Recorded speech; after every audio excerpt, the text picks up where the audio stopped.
भारत के जो लोग हैं ये पूजन करते हैं दीपावली के बाद में छठ की पूजा, छठी।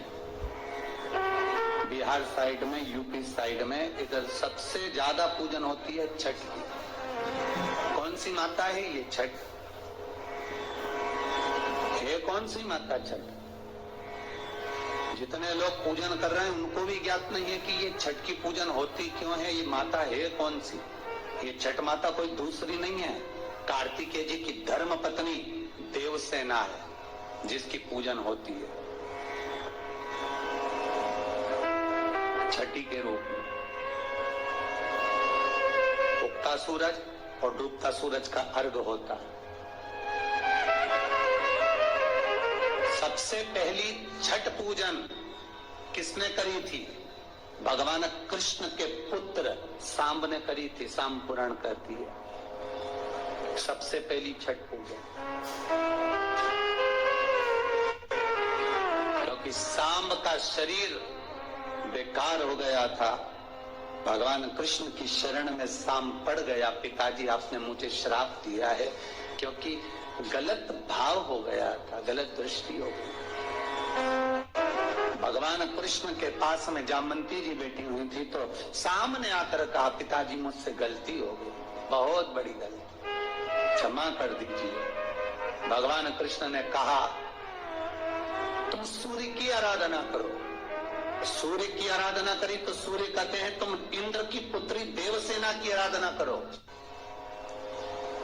और कार्तिकेय जी महाराज की धर्म पत्नी देवसेना की जब आराधना सांब ने करना प्रारंभ करी, सूर्य को उगते को और डूबते को जब नमन करना प्रारंभ करा, अर्घ देना प्रारंभ करा, जल में खड़े होकर सांब तप साधना में डूबा रहता, सूर्य का स्मरण करता, देवसेना का स्मरण करता, तो देवसेना वहां प्रकट हुई। देवसेना ने कहा, मैं भगवान की छठी कला हूं, मैं भगवान देवताओं की छठी कला हूं, इसलिए जगत में मैं छठी के नाम से पूजी जाऊंगी। और सुन ए सांब, तूने मेरी आराधना करी है, मृत्यु लोक में जो मेरी आराधना करेगा वो जगत का सारा सुख भोगेगा। और तू भी चिंता मत करना, तू भी सर्व सुख भोगेगा। कल छठ हो जाएगी महाराज, और वो छठ भी कोई साधारण नहीं। जिस छठ माता का स्मरण स्वयं भगवान कृष्ण के पुत्र सांब ने किया, जिस छठी माता को स्वयं कार्तिकेय जी को दिया गया, पूरा विश्व, हमारे बिहार साइड के जितने भगत लोग होते हैं आज से व्रत का क्रम प्रारंभ कर देते हैं। 36 घंटे का ये व्रत रहता है छठ का। स्नान, खाना, दूसरे दिन फिर वही क्रम में पूजन की तैयारी, भूखे रहना, सूर्य को अर्घ देना, उगते को डूबते को, और मां छठी का स्मरण करना।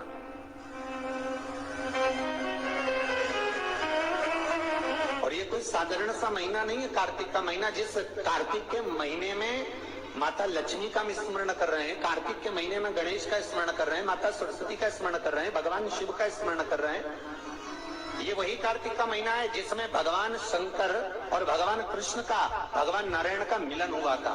अभी जो कार्तिक पूर्णिमा आएगी उसके एक दिन तेरे हरिहर मिलन आता है, वैकुंठ चतुर्दशी। जिस दिन भगवान कृष्ण को, नारायण को, ठाकुर को बेलपत्र चढ़ती है और भगवान भोले बाबा को, भगवान शिव को तुलसी का दल चढ़ता है। दोनों का मिलन हुआ था हरिहर में, वैकुंठ चतुर्दशी। और हमारे शिव महापुराण में सबसे बड़ा महत्व है। क्यों?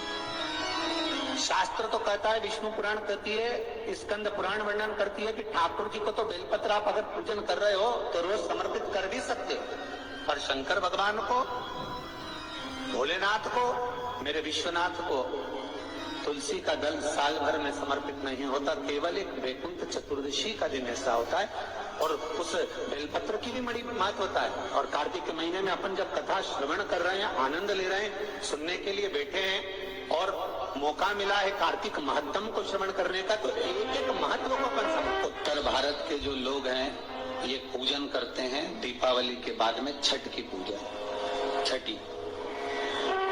बिहार साइड में, यूपी साइड में, इधर सबसे ज्यादा पूजन होती है छठ की।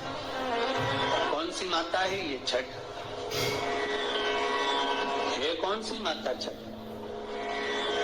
जितने लोग पूजन कर रहे हैं उनको भी ज्ञात नहीं है कि ये छठ की पूजन होती क्यों है, ये माता है कौन सी।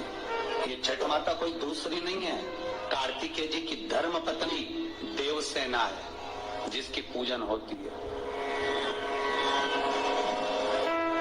छठी के रूप में। उगता सूरज और डूबता सूरज का अर्घ होता है। सबसे पहली छठ पूजन किसने करी थी? भगवान कृष्ण के पुत्र सांब ने करी थी। सांब पुराण कहती है सबसे पहली छठ पूजन,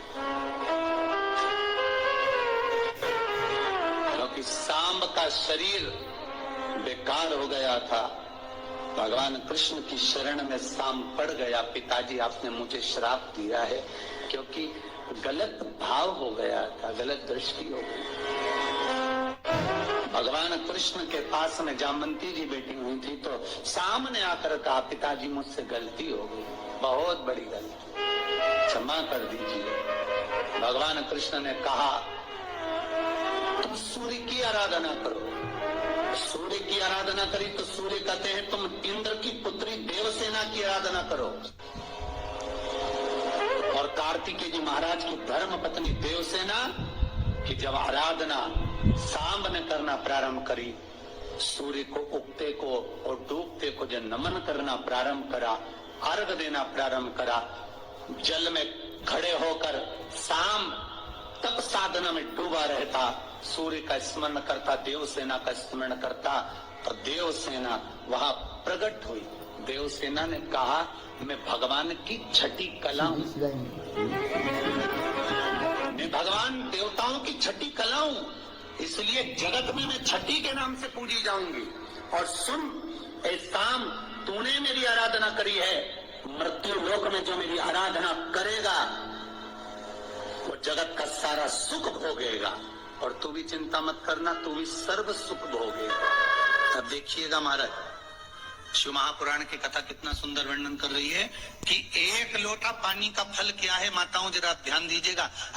कई लोग कहते हैं गुरुजी आप पुरुषों को तो कहते ही नहीं हो कि एक लोटा पानी चढ़ाओ, कि पुरुष लोग मंदिर जाएं, कि पुरुष लोग भगवान शंकर का आराधना करें, पूजन करें। मेरा आप सबसे निवेदन है, इस व्यासपीठ से हमने कभी ये नहीं कहा कि माताओं आप जल चढ़ाओ, कि पुरुष आप जल चढ़ाओ। हम तो निवेदन सबके लिए करते हैं कि आप सब मिलकर, गला पकड़ रहा है बाबू, आप सब मिलकर आप शिव की आराधना करिए। आप सब मिलकर भगवान शंकर, या तो पंचाक्षर मंत्र नमः शिवाय ओम, या ओम नमः शिवाय, या श्री शिवाय नमस्तुभ्यम।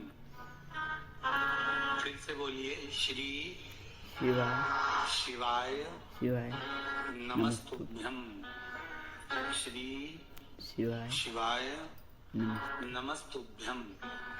पंचाक्षर मंत्र या श्री शिवाय नमस्तुभ्यम। हर हर महादेव। पूज्य प्रदीप मिश्रा जी ने बताया कि छठ की पूजा देश के किन हिस्सों में होती है और छठ पूजा क्यों मनाई जाती है। पूज्य प्रदीप मिश्रा जी के नए नए उपाय और कथा सुनने के लिए प्लीज़ मेरे चैनल को लाइक, कमेंट और शेयर जरूर कीजिए। मेरा चैनल है धार्मिक वीडियो। श्री शिवाय नमस्तुभ्यम।